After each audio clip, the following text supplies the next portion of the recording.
nothing to do with it to get touched like that. I was like, it would be really silly for me to think it can't happen to me. Right.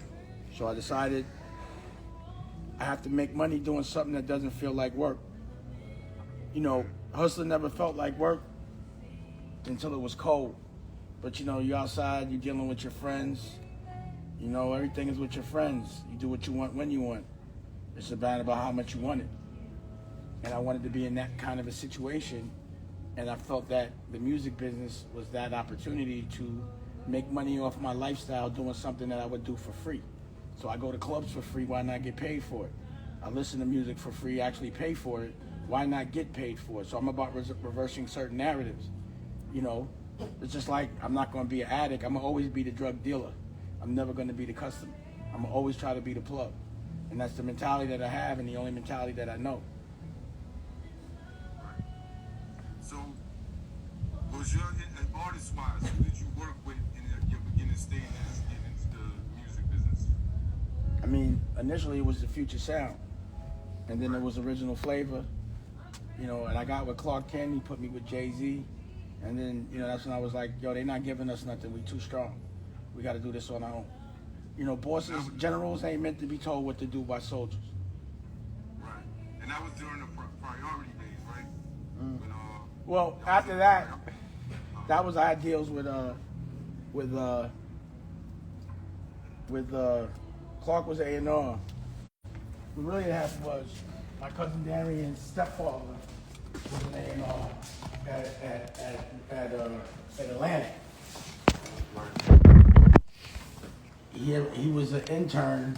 This dude Kevin Whitley was at one point my cousin's stepfather's intern, and now he was the head of A&R. So he was supposed to be looking out for us, but he never really got to. But Clark Kent, seeing how they was playing us, he looked out and made sure we got signed. But then when Atlantic wasn't doing their thing, that's when we decided to do it on our own. So it was one transition was saying, oh shit, getting signed was a stat, and then realizing that it was not a stat to a boss. And realizing that then the next evolution was realizing that we have to be the boss. It's the only way to do it. It doesn't work for us. These nerds will never be able to tell us what to do. And that's the reason why we are in such a program where we're so mad about internalizing how we feel about another culture because we think they're in control, that we hurt each other. And that's a program that they've implemented. And what I've been thinking is, once slavery became illegal, they had to figure out how to enslave us legally. So what they did is made us fight each other so they could put us back in chains, make us work for slave wages, and be back in control a certain way. And it's a program. You know, what I find is that most of the people that I support, that I know that are in jail, because I bid with every one of my friends. You know, whether I got money with them or not, if they was my friends, I bid with them. I know, I've never done a bid, but I can only imagine, you know, and I know how hard my friends make sure and work to make sure I was safe. So that brotherhood never ever goes away. But the questions I ask them are, you know, especially the violent crimes. Most of the violent crimes are us hurting someone with the same color skin as us.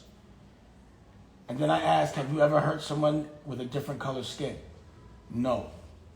But they're the ones that are repressing us. Why are we hurting each other? Because they want us to they're actually like, we're going to make them enslave themselves. And that's the way they get the control again. That control. And it's a program. And if the program is we never hurt each other, then we don't go to jail. Right. And I think that the whole thing is fear. Their whole concept of creating this program is based on fear. Everything. Fear is a emotion that's implanted in us when we're born to stop us from realizing our dreams. I got 4 dogs. I got a little Frenchie. He's a lilac Merle. He's nuts, right? He has no fear because no one ever told him what death is. He can't comprehend it. And he will attack any dog. Bigger, he just doesn't care. He ran up on a German Shepherd the other day. And I was like, damn, this dog has no fear because no one told him about it. You know? If you're not told about fear or what to be afraid of, then you will not be scared of it. If you don't know it exists, it does not scare you. Right. You know? I feel like it's the same with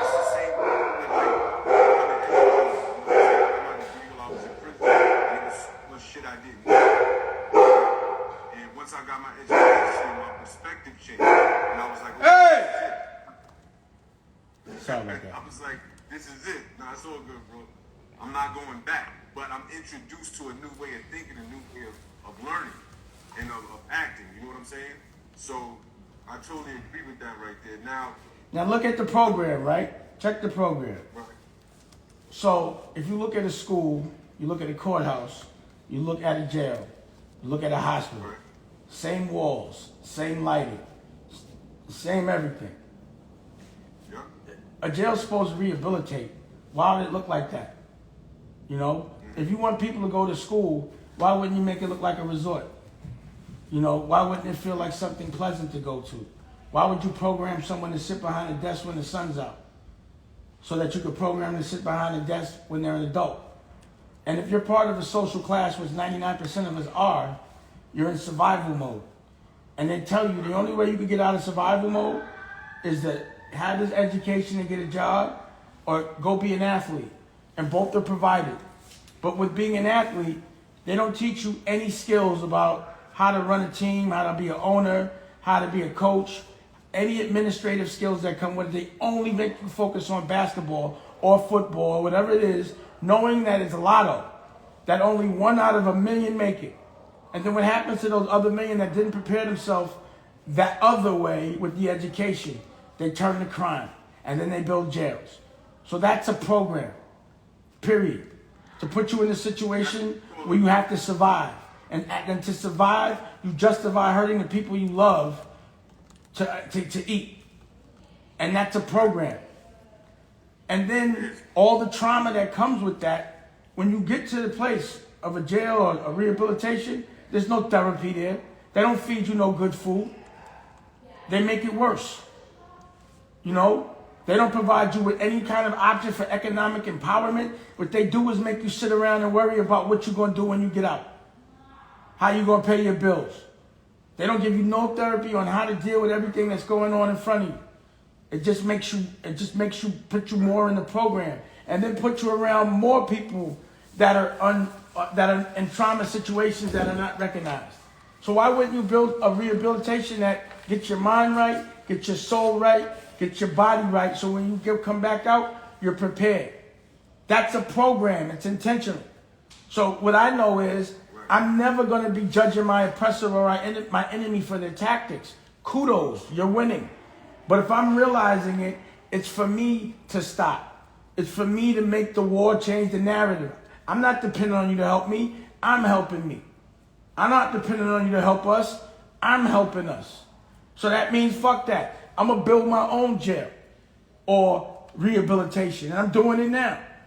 That's what we're trying to do right now in Gary, Indiana with the senator. Build a real rehabilitation. That's why I'm down with the OSG, 125 black principals. So when I do a class with them every Tuesday so I can teach them how to have economic empowerment and what they need to teach the kids and themselves. Because you can't teach nobody nothing unless you're doing it yourself. And if you ain't getting no money, you can't tell somebody how to get money. If you're not the plug, you cannot teach nobody how to be the plug. So I'm making all those principles the plug. And we have to have our own network, which is why I have my own network. Not given to me, you know, made on my own so that I can put patterns and things that will help us and evolve us as opposed to program us. I got deprogramming. You know what I'm saying? When you watch the things, I'm not trying to distract you. I'm trying to focus you on self-awareness and what you could do to fix your scenario. But if you do things the same, nothing's going to change. Only way to do something different or to have a different result is to do it different. So if you react the same, you have the same result. If you sit around waiting for somebody to give you something until you got to take it, you're going to have the same result. And it never ends up good. So you have to be able to work in dimensions, levels. First dimension, you have to be able to visualize it. Dream. Dreams don't cost $1. So it should be no worrying and scared or can't do this because of that in a dream. Second is put it in paper. That's another dimension. You write down everything you saw. Third, make that shit happen for real. You feel me? And in the real, in the universe. And now there's a new world, the metaverse. So now you have to make it back in that motherfucking dimension. And then the next dimension is the bag. That's the best dimension. Because you have enough money to take care of you and make sure the people you love don't have to go out and do what you did so to get where you at. Right. And those are the dimensions you got. But if you can't dream first, then you can't put it on paper. Then you can't make it a reality. And then no one else can see the orders. So you have to be able to dream about what life looks like winning. You know? And what is your version of winning? My version of winning is what I'm doing now. I'm raising my child every day, all day. I don't visit her. I don't fight the moms. The moms ain't got to do shit. We just, last year, just chilling with them. That's all I wanted to do. That's my dream. That's what I fought for. That's what I'm doing. My girl's happy. My kids is happy. None of us is struggling. And that's the dream. And I got something to pass to them so that they don't have to ever do what I did. Ever even think about understanding that world. But be prepared if somebody comes trying to fuck with our love to defend it. You know? Being a lover means being a fighter because you got to defend what you love or somebody will take it. Being prepared ain't nothing wrong with that. But using it in the wrong way against your family, I'm using it against them. I'm never using it against us. Right. Absolutely. Thank you for that wisdom. That's real facts right there. So going back to, how you began and everything. So I read a story somewhere that at one time you used to take Jay around to where LL Cool J was to battle him. After LL would finish the show, right? Yeah. Jay would demolish him, but LL would say at the end like, "Yo, you ain't got no deal." Is that true? Well, what happened was, we definitely, and it's crazy because it's on tape, Right.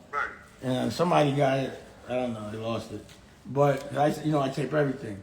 But yeah, we was looking for LL, and to this day, it bothers LL. Me and him are friends, and he's actually made whole records to get at Jay and not put him out. And I'd be like, put it out, nigga, don't be scared. But anyway, what happened was, we ran into him in Queens somewhere, I forgot, and we did the battle, and he did. I remember the rhyme he used Funkadelic Relic. But, that shit don't sound as good in the battle. And, you know what I'm saying? And Jay did some old tactic, some fly shit. You going for a walk, buddy? And put a hole in him. He was embarrassed. And there was so much noise, it wasn't shit he could say. It really wasn't. So I don't remember a response. So you going for a walk? Okay. So say, well, this is Baby Dusko right here. What's up, Dusko? So that's again the dream is to be able to work and play with your kids at the same time. And you can architect that. But yeah, so right here, buddy. So that's what he about to go get in his Monday car. I walk in downstairs and show you his fleet. He got a fleet. He picks out what car he wants. It's real funny, man. There's nothing better than a home nigga getting some money, B. It's really fun. But anyway. I went to not to cut you off real quick. I went to a party on what was that, Sunday? No, Saturday. Over on 133rd and 12th. And the skinny Ganas, Chihuahuas, whatever it's called. I felt like I was back in paid in full days, homie. Yeah. When I pulled up there, the major hitters was there. You know what I mean? It was a whole movie. Oh yeah, and the BBS boys, I'm doing a TV show with them. Nigga, I just copped 3 joints for them in 3 months. I just can't stop getting them old cars. I'm addicted to them, but we doing the show. And, I'm doing the BBS boys show. And I'm doing the Paid in Full right now, TV show. I'm starting that in, I think I'm going to start. It's going to be a series. It's going to be a crime series, and it's also going to be a TV series, and I'm also making a movie. Nice. It's going to be a part 2 to the first one, or you're restructuring, you're redoing the story? I'm doing it from different perspectives.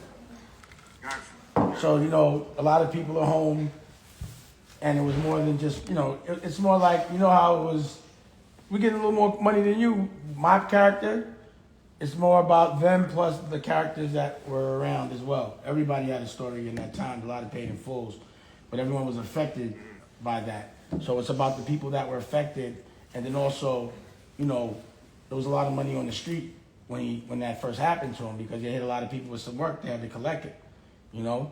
Right. You know, I was the only dumbass that got caught in that and lost money. Tell him in the interview. So again, like what what niggas don't know is Rich was hitting us with some work when I could have made paid in full through my point of view and how it affected me. You know, I was at the wake. You know what I mean? We gave him some money. We was the stupid one. We gave him some money instead of because we thought he was gonna give us more work. You know, I was against my thing, and you know, he was just giving it away. You know what I mean? So we were getting him 10 racks. It's a whole long story. You'll see it in the movie. But at the end of the day, we gave some money and we ain't getting no work. We lost money. Oh man. So we put like this. We gave him the money for the work and we didn't have to. My man was just being overzealous and like, yo, we young. So he's like, yo, we get showing this 10. He had given us 3,000 worth of work, and when it happened, and it was the first time he had hit us, and when that had happened, we didn't know what happened. He came around. He was like, yo, you know, something happened. Just flip that. Don't worry about it. I'll see you when I got some work. And I thought that was amazing. He didn't take our money. He said, because he was honest. Like, I ain't got no work right now. Just go to the hill and do what you got to do. So, you know, we had flipped it to like 10,000. And that, you know, we 15, 16. That's a big deal. So my man, like, let's give him the whole 10. He going, no, blah, blah, blah, and all this thing. And we was trying to give him the money. You know, when we find out what was happening, every time we go to a spot to give him the money, something worse would happen. So we go to, when we first went we went to 127 to the garage. That's when they had found out, you know, the thing with the finger. Right. So we like, God damn, I'm seeing all of this, bro. You know what I'm saying? So then finally I'm like, yo, don't give him that money, man. You know, I don't think we should do it. He gives it to another one, you know. And the next day, and I run into my other man. I'm like, yo, I just ran into homeboy. He gave me 3 bricks. I'm like, how much money you gave him? I ain't give him nothing. I'm like, my man just gave him 10 racks. He was like, why? He giving them away. So I'm like, oh God. So I go to my cousin's house. Next day, I get the call. You was right. They just found him. So our heart was broken for 2 reasons, bro. And we had to start from scratch. And that's when I quit hustling. Right, you decided to concentrate on party promotion and music? Well, I was never a party promoter. What it was, I had a crew called The Best Out. And that's another thing that's going to be paid in full. You know, we was some super, like, we were the young niggas, but we was fly. And, you know, you can Google it. You'll see it. And we used to throw parties at the Cotton Club and give the first, like, we would literally sit around and, cause we were just like young niggas getting money that didn't want to be violent. We just wanted to have fun. You know, half my crew liked the trick. I'll call my man Kurt right now. He'll get on this shit and just start fronting. Just ridiculous. Go to the rink. We just had a routine. But we were throwing these parties, and we was giving away a bottle of champagne to the first 100 girls. And our rationale was all the girls would be drunk and we'd be partying. So we used to have the best parties. And that's what inspired me to go turn it into a label. So Rockefeller was really meant to be the best out. But, you know, when you have a crew, like it was a bunch of younger niggas from different blocks. And each block, you know, a nigga would be a boss and have everybody that worked with him. So it was all that. And more of the guys that were more like bosses in the crew, one that was a strong one, was like, no, I should, you know, this wasn't right. So we ended up not doing it, and I ended up having to do it with a Brooklyn nigga, and you see how that shit turned out. So that's what happened. No disrespect to Brooklyn niggas, but, you know. I'm from Brooklyn, bro. Nah, let me stop. It's all on me, girl. Well, you know, back in my day, and the partners, let me just tell you, the partners I had that were from Brooklyn, I would have to convince them not to rob the plug. I'd be like, why do you want to rob the plug? You know what I'm saying? It's like, he's the plug. You know what I mean? It was a different kind of hustle, man. You know? Niggas was hungry back then, man. They didn't give a fuck. Yeah, you know what I'm saying? Different hustle. Right. Niggas are still hungry. They just rob you a different way. There's levels to this shit. It's getting ridiculous. I see what's going on. It's like a purge in LA right now. Motherfuckers is running down on people while they eating their food. Nah, it's stupid right now. LA is not the place to be right now. To me. You know what I'm saying? Just because COVID is crazy. And yeah, it's like a lot of people come from a lot of places that aren't from here to make their dreams come